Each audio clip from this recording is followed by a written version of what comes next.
जय श्री कृष्णा। प्रिय दर्शकों, भाई और बहनों, अस्ट्रो चर्चा में आपका स्वागत है। मेरा आपको सादर नमस्कार। इस वीडियो में हम संक्षिप्त चर्चा करेंगे जो वृषभ लग्न के व्यक्ति हैं उनका अक्टूबर महीना कैसा गुजरेगा। ये वृषभ लग्न की कुंडली है और 1 अक्टूबर को जो गोचरीय परिस्थिति है वो यहाँ डिस्प्ले किया हुआ है और जो महत्वपूर्ण गोचरीय परिवर्तन है उसको यहाँ दिखाया हुआ है। अगले महीने सबसे महत्वपूर्ण बात है कि गुरुदेव 9 अक्टूबर से वक्री हो जाएंगे। आपके लग्नेश हैं जो कि स्वास्थ्य के लिए रिस्पॉन्सिबल हैं, आपकी पर्सनालिटी के लिए रिस्पॉन्सिबल हैं, वो 6ठे भाव पे गोचर कर रहे हैं शुक्रदेव। तो चूंकि ये रोग का भाव होता है तो आप अपने स्वास्थ्य का ध्यान रखेंगे। हालांकि शुक्रदेव अपनी मूल त्रिकोण राशि में गोचर कर रहे हैं, आपके लग्नेश हैं, फिर भी स्वास्थ्य संबंधी बातों का आपको ध्यान रखना पड़ेगा। फिर मंगलदेव द्वितीय भाव पे गोचर कर रहे हैं और 12वें भाव के स्वामी हैं, तो यहाँ पे आपको फूड हैबिट्स का ध्यान रखना पड़ेगा, स्वास्थ्य का ध्यान रखना पड़ेगा, क्योंकि मंगलदेव का संबंध 12वें भाव से है। मंगलदेव आपके 7वें भाव के भी स्वामी होते हैं, लाइफ पार्टनर के भाव के स्वामी होते हैं, बिजनेस भाव के स्वामी होते हैं, पब्लिक इंटरेक्शन भाव के स्वामी होते हैं। इन सब क्षेत्र से धन की प्राप्ति कराएंगे मंगलदेव और आप धन संचय करने में सफल होंगे। यदि आप बिजनेसमैन हैं तो कोई नया प्रोजेक्ट लगा सकते हैं, कोई नया चांस आपको मिल सकता है कुछ नया काम धंधा शुरू करने का, या आप अपने बिजनेस को ज़्यादा फैला लेंगे, उसमें आप सफल होंगे। यदि आप पार्टनरशिप में कोई व्यवसाय करते हैं तो वहाँ भी आपको सफलता मिल सकती है, किसी नए प्रोजेक्ट को चलाने में, कुछ नया प्लान करने में।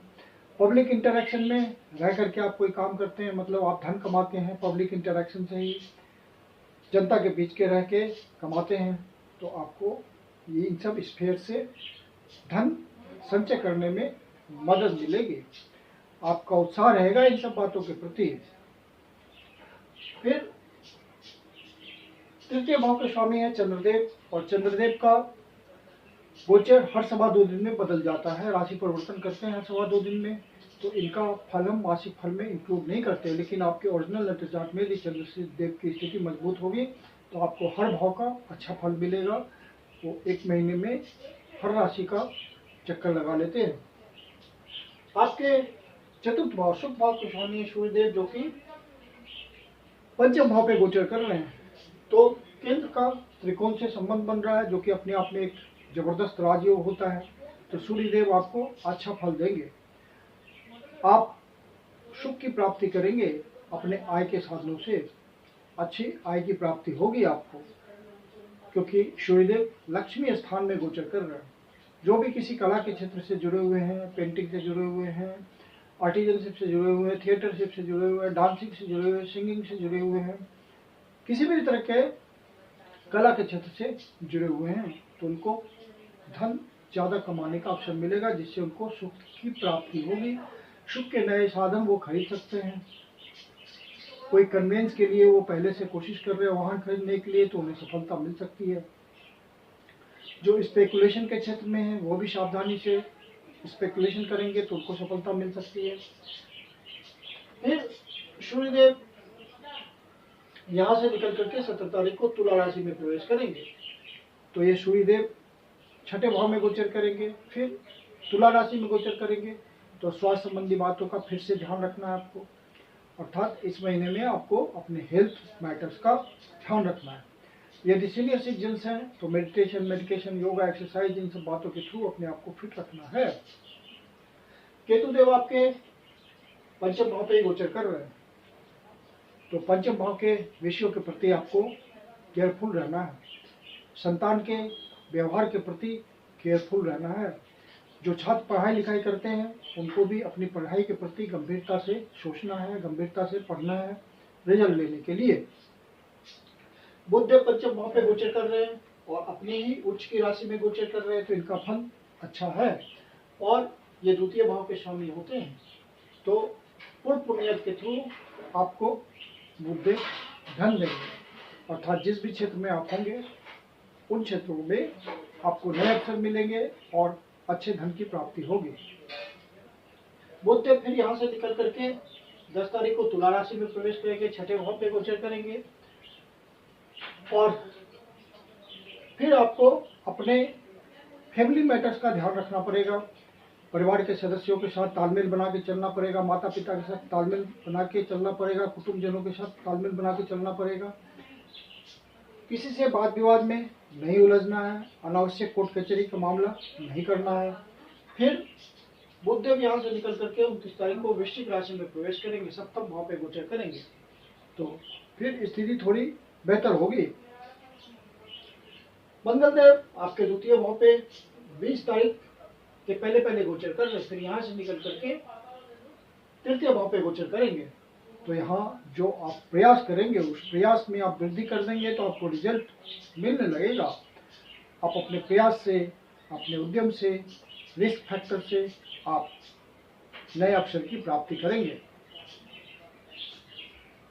शुक्रदेव 13 अक्टूबर से पहले यहाँ है और 13 अक्टूबर के बाद वृश्चिक राशि में प्रवेश करके यहाँ गोचर करेंगे। तो लग्न को देखेंगे तो बहुत ही बेहतर स्थिति होगी, आपकी पर्सनालिटी इंप्रूव होगी, कला के प्रति आपका रुझान बढ़ेगा। जिस भी क्षेत्र में आपको अभिरुचि होगी कला के क्षेत्र में, वहाँ आपको विशेष अवसर प्राप्त होंगे। कला से जुड़े हुए व्यक्तियों के लिए तो नए अवसरों की प्राप्ति इस महीने होगी ही होगी। फिर शनिदेव कर्म भाव पे गोचर कर रहे हैं और आपके भाग्य भाव के भी स्वामी है, तो कर्म से भाग्य भाव का संबंध बन रहा है। लेकिन शनिदेव का फल धीरे धीरे आता है, तो स्नेह स्नेह आपको मजबूती दे रहे हैं कर्म क्षेत्र में। चाहे आप नौकरी कर रहे हैं या बिजनेस कर रहे हैं, वहाँ पे शनिदेव आपको पूरा सहयोग कर रहे हैं इंफ्रास्ट्रक्चर खड़ा करने में। और आप पहले से बिल्कुल सुचारू रूप से, ऑनेस्टी से या डेडिकेशन से अपना काम कर रहे हैं, तो शनिदेव आपको निश्चित रूप से अच्छा फल देंगे। बृहस्पति देव लग्न पे ही गोचर कर रहे हैं, तो आपको बहुत ही विजडम दे रहे हैं। साफ सुथरा आपका विचार होगा, बुद्धि बहुत ही साफ सुथरी होगी, सही ढंग से आप सोच पाएंगे। और बुधदेव वक्री हो रहे हैं 9 अक्टूबर से, तो आपके रुके हुए काम भी पूरा कराएंगे। लाइफ पार्टनर के प्रति आप जिम्मेदार हो जाएंगे, बहुत ही दोनों के बीच तालमेल बनेगा। फिर पंचम भाव के विषयों के प्रति आपको रिजल्ट मिलेगा, जैसे फन एंड एंटरटेनमेंट से जुड़े हुए हैं, या स्पोर्ट्स इंडस्ट्री से जुड़े हुए हैं, या आप फैशन इंडस्ट्री से जुड़े हुए हैं, फिल्म इंडस्ट्री से जुड़े हुए हैं, या किसी भी कला के क्षेत्र से जुड़े हुए हैं, तो वहाँ गुरुदेव एक्सपेंशन देंगे, उनकी ब्लेसिंग आएगी। और जब गुरुदेव की जहाँ ब्लेसिंग आती है वहाँ अच्छे रिजल्ट मिलते हैं। और वक्री अवस्था में है तो आपके पुराने रुके हुए काम निपटाएंगे गुरुदेव। फिर नवम भाव से आपके भाग्य भाव को देखेंगे, तो भाग्य के सारे आपके रुके हुए काम सारे बनेंगे धीरे धीरे। राहुदेव 11वें भाव पे गोचर कर रहे हैं, तो 11वें भाव पे राहुदेव का गोचर करना अच्छा होता है। आपको विभिन्न प्रकार से धन की प्राप्ति राहुदेव करा रहे होंगे और अच्छे धन की प्राप्ति हो रही होगी राहुदेव की मदद से। राहुदेव का 11वें भाव पे गोचर बहुत अच्छा माना जाता है। अब चंद्रदेव छठे भाव पे गोचर कर रहे हैं तुला राशि में 4, 5, 6 तारीख को। तो इन दिनों आप अपने स्वास्थ्य का ध्यान रखेंगे, सीनियर सिटीजन है तो विशेष रूप से ध्यान रखेंगे, किसी से अनावश्यक वाद विवाद में ना उलझेंगे, कोर्ट कचहरी के मामले से बचेंगे। और जब चंद्रदेव 8वें भाव पे गोचर करेंगे तो वहाँ पे आपको अचानक से मन खराब हो सकता है, कोई नेगेटिव न्यूज मिल सकता है। ऐसी अवस्था में जब मन बहुत खराब हो, दुखी हो, तो कोई डिसीजंस इंपॉर्टेंट ना लीजिए और शिव जी के मंदिर में जाकर के शिव जी का दूध से या जल से अभिषेक करें, ओम नमः शिवाय का जाप करें, या विष्णु सहस्त्रनाम का सहारा ले तो आपकी पीड़ा दूर हो जाएगी। फिर चंद्रदेव 12वें भाव पे गोचर कर रहे हैं मेष राशि में 17, 18 और 19 तारीख को। इन दिनों आपको खर्चा बढ़ा हुआ सकता है, कोई यात्रा भी हो सकती है, विदेश यात्रा भी हो सकती है, देश के भीतर सुदूर प्रदेशों की भी यात्रा हो सकती है, जिसके कारण बजट असंतुलित हो सकता है।